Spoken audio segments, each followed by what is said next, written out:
Ukraine യുദ്ധം അവസാനിപ്പിക്കാനുള്ള ട്രംപിന്റെ പദ്ധതിയിൽ മാറ്റം ആവശ്യപ്പെട്ടു G20 പങ്കെടുക്കുന്ന യൂറോപ്യൻ രാജ്യങ്ങളും കാനഡയും. ദക്ഷിണാഫ്രിക്കയിലെ G20 സമ്മേളനത്തിലും ബ്രസീലിലെ കാലാവസ്ഥ ഉച്ചകോടിയിലും ട്രംപ് വിട്ടുനിന്നത് ഒരു വലിയ ചർച്ചയാക്കി. ട്രംപിനെ എതിർപ്പിനെയൊക്കെ മറന്ന G20 രാഷ്ട്രങ്ങൾ കാലാവസ്ഥ വ്യതിയാന പ്രമേയം പാസ്സാക്കിയതും ട്രംപിന് ശരിക്കും ഒരു ഇടിയായി. പറയൂ VP, welcome back. Welcome, thank you sir. അപ്പൊ എന്തായാലും SKN ഒരു കാര്യം വ്യക്തമാവുന്നു, ഈ ട്രംപ് എല്ലായിടത്തും കയറി ഇടപെട്ട് മൊത്തം പ്രശ്നങ്ങളിലേക്കാണ്. ഇപ്പോൾ ഉക്രൈൻ യുദ്ധത്തിൽ പറഞ്ഞു, ഒന്നില്ലെങ്കിൽ വ്യാഴാഴ്ചയ്ക്ക് മുമ്പ് ഈ യുദ്ധം അവസാനിപ്പിച്ച് പൊക്കോ, മറ്റേ റഷ്യ പിടിച്ച ഭാഗങ്ങളൊക്കെ വിട്ടുകൊടുക്കുക, കൂടാതെ ഇച്ചിരിയും കൂടി ഭാഗങ്ങൾ വിട്ടുകൊടുത്തേര്. കാരണം കിഴക്കൻ ഉക്രൈനിലെ ഏറ്റവും സമ്പന്നമായ പ്രദേശങ്ങളാണ് ലുഹാൻസ്ക്, ഡോണറ്റ്സ്ക്, അതുപോലെ തന്നെ തെക്കൻ ഉക്രൈനിലെ സൊഫ്രോഷ്യ, കേഴ്സൺ, ഇതൊക്കെ വിട്ടുകൊടുക്കാനാണ് പറയുന്നത്. ഇത് മാത്രമല്ല, നാറ്റോയിൽ അംഗമാവില്ല എന്ന് പറയണം. തുടങ്ങി 28 ഇതായിട്ടുള്ള പദ്ധതിയാണ് ട്രംപ് അവതരിപ്പിച്ചത്. പക്ഷെ ആ ട്രംപിൻ്റെ പദ്ധതി ശരിയല്ലെന്ന് G20 രാഷ്ട്രങ്ങളുടെ സമ്മേളനം ദക്ഷിണാഫ്രിക്കയിൽ നടക്കുകയാണ്. അതിൽ പങ്കെടുത്തുന്ന യൂറോപ്യൻ രാജ്യങ്ങൾ മുഴുവനായിട്ട്, പ്രധാനപ്പെട്ട യൂറോപ്യൻ രാജ്യങ്ങൾ, ഒപ്പം തന്നെ കാനഡ, ജപ്പാനൊക്കെ ആവശ്യപ്പെട്ടിരിക്കുന്നു. ഇപ്പോൾ ട്രംപിന് ചെറിയ മനമാറ്റം ഉണ്ടായി. നാളെ ജനീവയിൽ ഇത് സംബന്ധിച്ച് യൂറോപ്യൻ രാജ്യങ്ങളും കാനഡയും മറ്റ് സഖ്യകക്ഷികളുമായിട്ട്, യുക്രൈനെ സഹായിക്കുന്ന സഖ്യകക്ഷികളുമായിട്ട് ചർച്ച നടത്താമെന്ന് ട്രംപ് സമ്മതിച്ചിരിക്കുകയാണ്.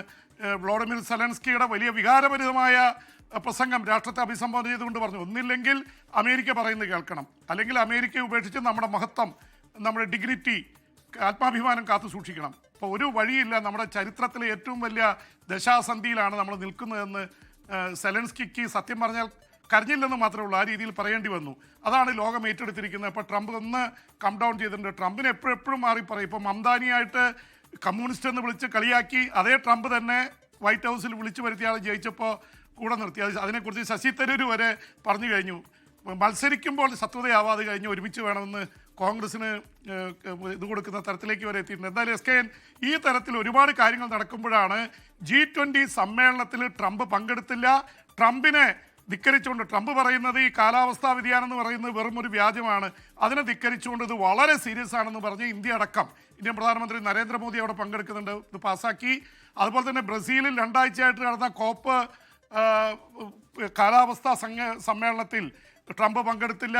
അവിടെയും കാലാവസ്ഥാ വ്യതിയാനത്തെക്കുറിച്ച് ചർച്ചയുണ്ടായി. പക്ഷേ പെട്രോളിയം, ഡീസൽ അടക്കമുള്ളത് നിരോധിക്കുന്നത് സംബന്ധിച്ച്, വാതകം, കൽക്കരി, ഇതൊക്കെ നിരോധിക്കുന്നതോ അല്ലെങ്കിൽ അത് കുറയ്ക്കുന്നതോ സംബന്ധിച്ചുള്ള ഒരു തീരുമാനവും എടുക്കാൻ പറ്റിയില്ല. കാരണം അമേരിക്കയുടെ ഇടപെടലാണ് കാര്യമായത്. അപ്പോൾ ഈ തരത്തിൽ ഒരുപാട് പ്രശ്നങ്ങൾ ചുറ്റി വരിയുന്നു. അതിനിടയിൽ ഒരുപാട് വാർത്തകളുള്ളതെന്ന് ചില വാർത്തകൾ പറയാൻ പറ്റുന്നില്ല. നൈജീരിയയിൽ ഒരു സ്കൂളിൽ കയറി 303 പെൺകുട്ടികളെയും അധ്യാപകരെയും തട്ടിക്കൊണ്ടുപോയിട്ടുണ്ട് ബൊക്കോ ഹറാം തീവ്രവാദി സംഘടന. അതിൻ്റെ വാർത്തകൾ പിന്നീട് വരും. SKN. Okay, thank you VP James. ലോകത്തെവിടെയായാലും ഏത് സമയത്തും 24 വാർത്തകളും ഓഗ്മെന്റഡ് റിയാലിറ്റി പാക്കേജുകളും എക്സ്പ്ലെയിനറുകളും വിശദമായി കാണാൻ ഞങ്ങളുടെ YouTube ചാനൽ നിങ്ങൾക്ക് സബ്സ്ക്രൈബ് ചെയ്യാം.